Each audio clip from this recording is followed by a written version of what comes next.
Welcome to week 6 and to our second creativity cluster project. That's project 5. This week, you're going to be reading about and exploring space design, specifically the design of innovative creative spaces, even more specifically, design of spaces meant to facilitate and inspire social and cultural entrepreneurship. For social or cultural entrepreneurial work to thrive, entrepreneurs need access to space, to tools, to resources, and to each other. For Project 5, you're going to propose a new social or cultural entrepreneurial center for MSU's campus. To warm us up to week 6 and Project 5, I want to talk a bit about the spaces on MSU's campus that already exist to support entrepreneurship.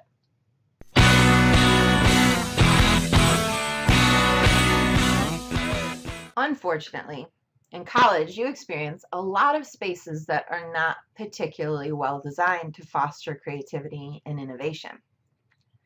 A lot of our classrooms have desks locked in rows, putty colored walls, horrible lighting, and an inherent focus on the professor, who, based on this room design, should always be at the front of the class lecturing at students. And quite a few of our classrooms look almost no different than classrooms looked more than 100 years ago. Although, admittedly, most classrooms include some instructional technology now, like a computer the professor can present from, and most of our chairs are plastic instead of wood. And, thankfully, you can't smoke in classrooms anymore. Our computer labs usually follow this design model. Computers in rows, the focus on the front of the room, little room to move around or collaborate. That said, MSU has a handful of amazing spaces designed to foster innovative, creative, and entrepreneurial work. I'm only going to talk about 2, but I'd encourage you to seek out similar spaces in your majors and departments. The first of the 2 I want to talk about is the Hatch, which exists on Grand River Avenue, just north of campus. It's run by Spartan Innovations and directed by Paul Jakes. The Hatch is focused on innovation, collaboration, and creation. It's a space designed for MSU students right by campus, provides resources, tools, and space for students who are entrepreneurs ready to develop a business idea.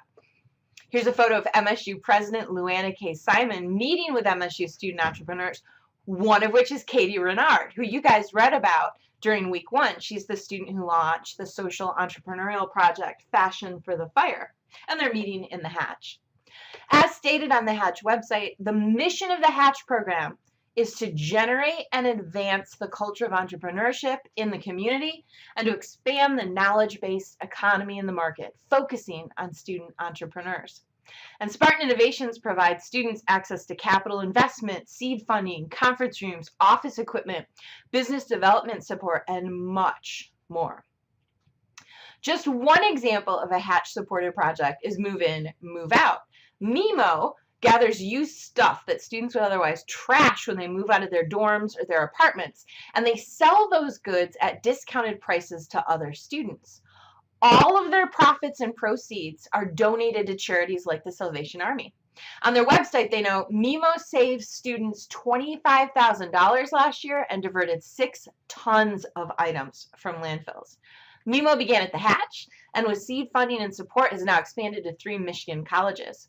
It was started by MSU students, Rachel Klasky, who is a graphic design student, Tegan Cunningham, who studied engineering, Bunyao Oi, who studied finance, Aiden Wang, who is an accounting major, and Garrett Callard, who studied communications.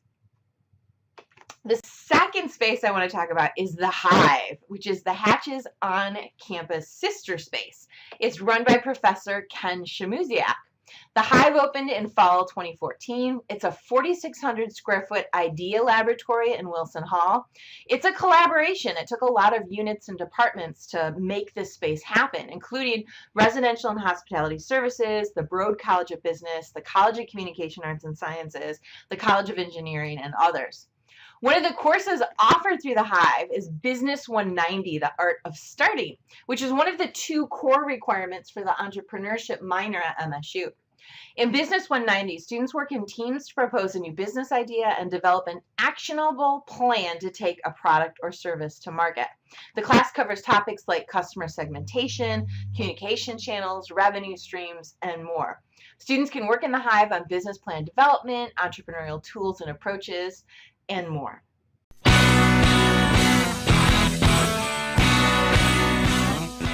This isn't necessarily a space, but I wanted to mention one specific program that lives in the College of Arts and Letters, and that's Pathways to Entrepreneurship. Every spring, the college puts out a call for student groups to pitch a social or cultural entrepreneurial project. Projects get seed funding from the college, and students get professional mentoring to move their ideas forward.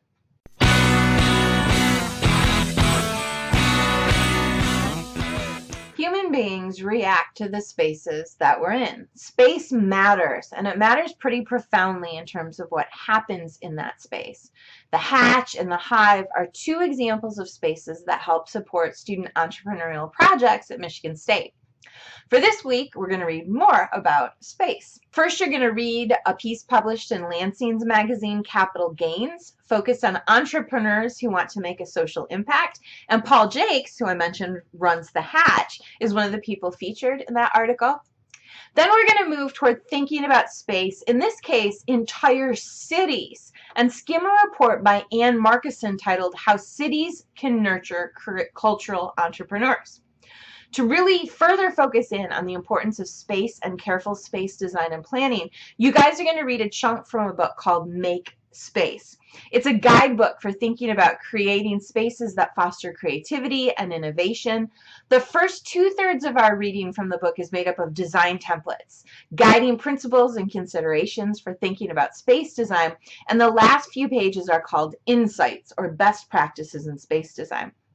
Your first case for week 6 is a profile of a specific creative space, the Catapult Creative House.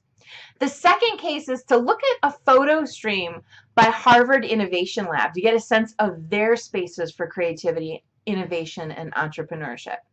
Your third case is going to be to explore 40 workspaces of the famously creative, which are absolutely fascinating. And we have one space-based spark, and it's Detroit born, and that's the case of Write a House, a Detroit cultural initiative.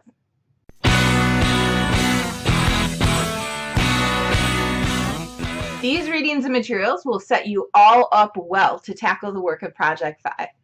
For Project 5, which is due this Sunday, June 26th by noon, you're going to work with your creativity cluster to propose a new space on MSU's campus, specifically designed to foster student social and or cultural entrepreneurial work.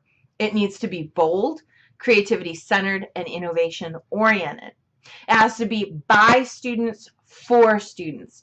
It's funded by a $20 million donor gift, and the donor wants to make sure that you guys create this space and design this space, and has launched a competition for student groups to pitch ideas for the space. The student proposal that is the most compelling, most creative, and most robustly explained will win the design competition. Specifics about what your entry must include are posted in the Week 6 folder on D2L. I've also included one sample proposal that'll give you a sense of what you might produce. It's just an example. It's not like the model or the template, just an example. This student group received a 185 out of 200 points, or an AB on the project. The deliverable of Project 5 is your proposal in the form of a standalone presentation, preferably a PowerPoint. But if you want to choose another tool like Prezi or something else, that's absolutely fine. By standalone, I mean I'm going to be reviewing it on its own. You're not going to actually present your presentation to me. So all the content and examples I'm going to need to understand your ideas have to be in the slideshow itself. You might have noticed while working on Project 4 that MSU Google Apps has a presentation building software built into it. Feel free to work collaboratively in there if that works for your group. Otherwise, use a space and tool that works best for you. So review the Project 5 assignment carefully on D2L, then pretty quickly touch base with your creativity cluster about how you guys are going to move forward, develop your proposal, and create your presentation. Happy creating!